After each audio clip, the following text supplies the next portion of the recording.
مولاي صل وسلم دائما أبدا على حبيبك خير الخلق كلهم مولاي صل وسلم.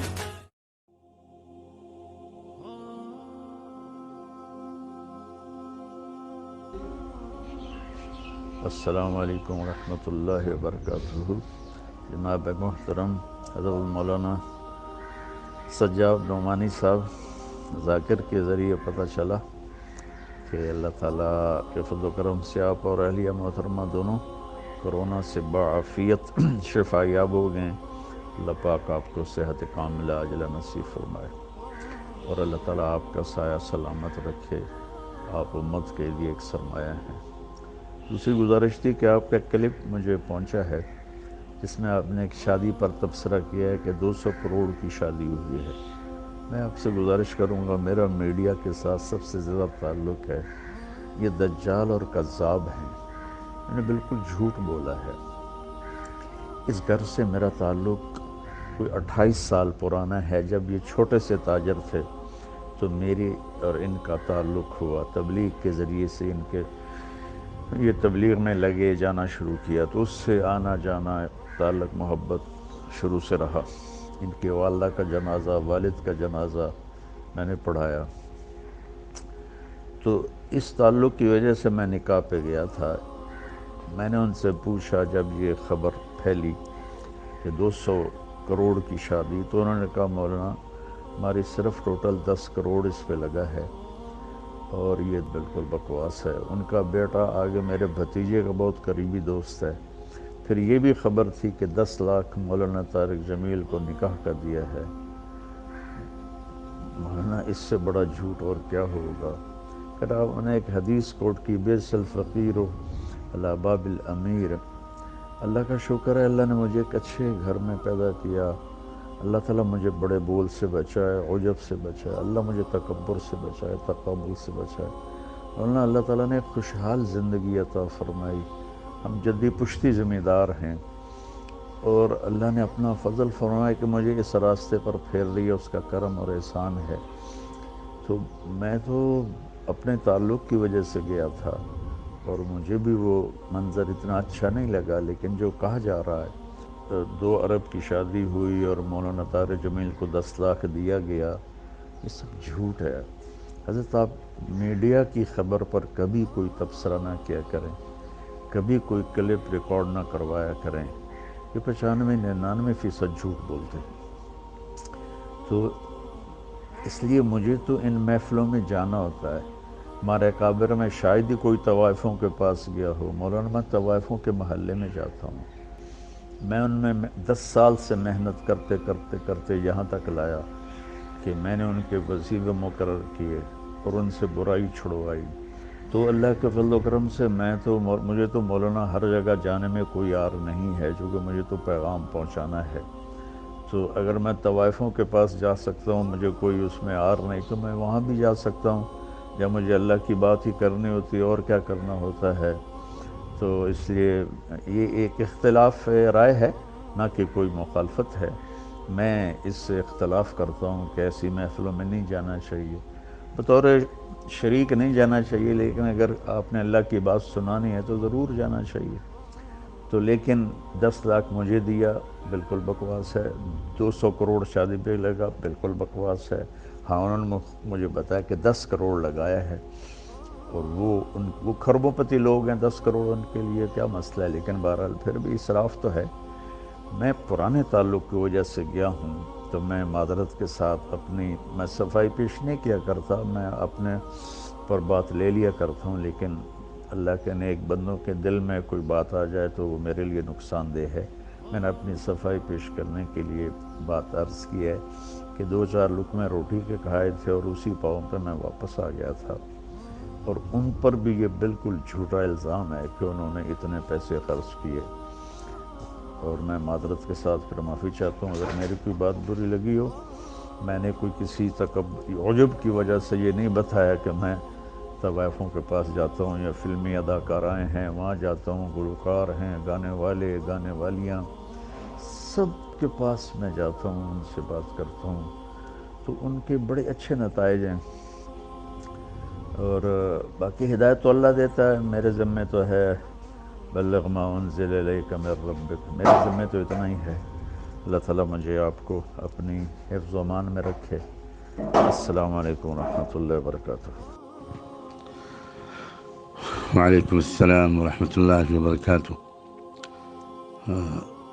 حضرت مولانا، میں سب سے پہلے تو آپ کا بہت ممنون و مشکور ہوں کہ آپ نے بہت مسلسل مشغولیت کے باوجود میری اصلاح کے لیے یہ صوتی پیغام ارسال فرمایا.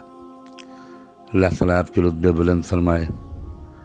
میں صاف لفظوں میں اپنی غلطی کا اعتراف کرتا ہوں اور آپ سے دست بستہ معافی کا طالب ہوں. یقیناً مجھ سے یہ غلطی ہوئی کہ میں نے میڈیا کی روایت پر بھروسہ کر لیا. مجھے ایسا نہیں کرنا چاہیے تھا، اور عذر کے طور پر نہیں کہتا، برسبیل تذکرہ عرض کرتا ہوں کہ اگر ہمارے ملک کے اندر کی خبر ہوتی تو میرا عام معمول یہی ہے کہ میں پہلے اس کی تحقیق کرتا ہوں. وہاں تحقیق کا میرے پاس کوئی اور راستہ نہیں تھا، اور پھر بھی مجھے یہ نہیں کرنا چاہیے تھا جو میں نے کیا. میں اپنی معذرت کے لیے کوئی بہانہ، کوئی جواز، اپنے غلط کام کے لیے، اپنی غلطی کے لیے کوئی بہانہ، کوئی جواز تلاش نہیں کر رہا ہوں.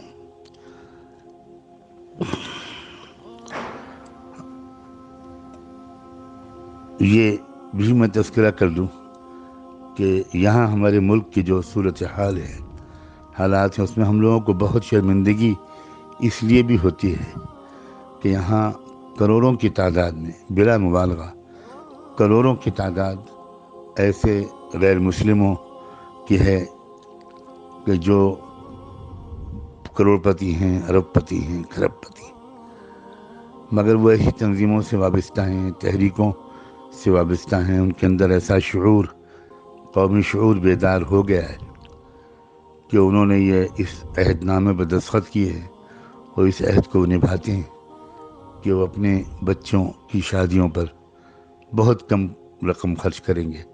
یقین بھی آنا مشکل ہے وہ انسان جو 5 کروڑ 10 کروڑ خرچ کر سکتا ہے، وہ بھی عام طور پر 4-5 لاکھ یا 10 لاکھ سے زیادہ خرچ نہیں کرتا، اور اس پر کڑی نگرانی بھی رکھی جاتی ہے. تنظیمیں اپنی ممبرشپ سے ایسے شخص کو نکال دیتی ہیں، اس کا سماجی مقاطعہ، بائیکاٹ کیا جاتا ہے، اور وہ لوگ اپنی وسائل کو قومی تحریکوں کی مضبوطی میں خرچ کر رہے ہیں. میں براہ راست واقف ہوں ان تحریکوں سے، ان میں لگے ہوئے لوگوں سے، بعض وقت ان کے قائدین سے میرا ملنا جلنا ہوتا ہے، اور دعوتی مقاصد سے اور ملک کی فضا کو زیادہ بگڑنے سے بچانے وغیرہ کے مقاصد سے میں ان سے کبھی کبھی ملتا ہوں. تو یہ باتیں مجھے اندر سے معلوم ہوتی ہیں کہ اس قوم کے اندر، بہت بڑے بڑے سرمایہ داروں کے اندر یہ شعور بیدار ہو گیا ہے کہ ہمیں ان رقموں کو اپنی قوم کی مضبوطی میں استعمال کرنا ہے.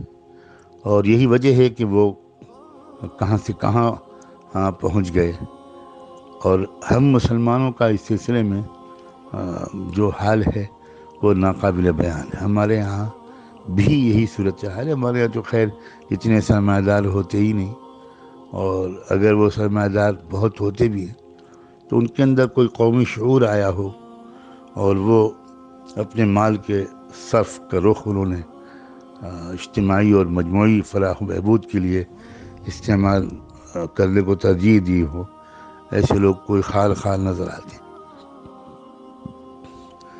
اب میرا چونکہ رابطہ رہتا ہے، تو جب وہ خبر آئی تو مجھ پر یلغار ہوئی، اور دونوں طرف سے ہوئی، مسلمانوں کی طرف سے بھی ہوئی، اور اس کی ایک وجہ یہ بھی ہے کہ میں شاید اب تک تقریباً چند سو نہیں بلکہ چند ہزار لوگوں کو اپنی اصلاح کے لیے آپ کے بیانات کے سننے کی طرف باصرار متوجہ کر چکا. اکثر میں لوگوں کو متوجہ کرتا ہوں کہ وہ آپ کے بیانات کو پابندی سے سنیں، انشاءاللہ ان کی زندگی میں تبدیلی آئے گی.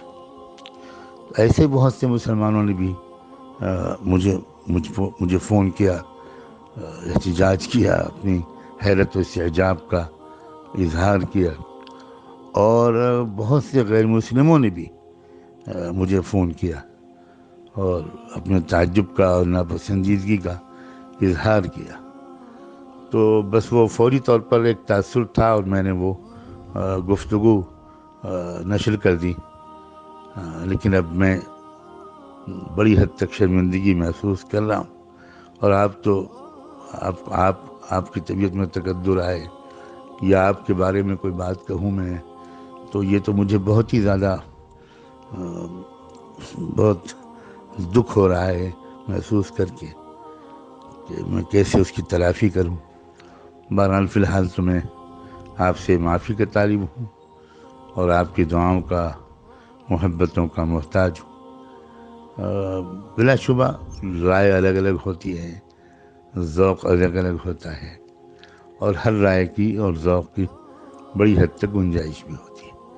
ہم نے اپنے یہاں یہ بھی دیکھا کہ ہمارے جو اکابر ایسی تقریبات میں شرکت نہیں کرتے تھے تو اس سے بھی اصلاح ہوتی تھی. ایسے بھی واقعی نمونے میرے سامنے ہیں کہ ان گھرانوں پر اس کا اثر پڑا کہ بھئی اب ہمیں روش بدلنی چاہیے. تو مقصود تو اصلاح ہے، آپ کا مقصد جو آپ کا طریقہ کار ہے اس سے بھی اصلاحی مقصود ہے، اور جو حضرات دوسرا راستہ اختیار کرتے ہیں ان کا مقصد بھی اصلاحی ہے. اور آپ نے تو خود بھی فرمایا ہے کہ یہ تو اختلاف رائے ہے. بہرحال میں بہت شرمندہ ہوں، مجھے افسوس ہے، لیکن جس پس منظر میں یہاں کے جن حالات سے میں اچانک مجھے اندر ایک داعیہ پیدا ہوا وہ میں نے آپ سے عرض کر دیا. اللہ کرے کہ آپ کا دل بھی صاف ہو گیا ہو. میں آپ کی دعاؤں کا بہت محتاج ہوں. جزاکم اللہ وبارک فیکم ونفعنا بما آتاکم. والسلام علیکم ورحمۃ اللہ.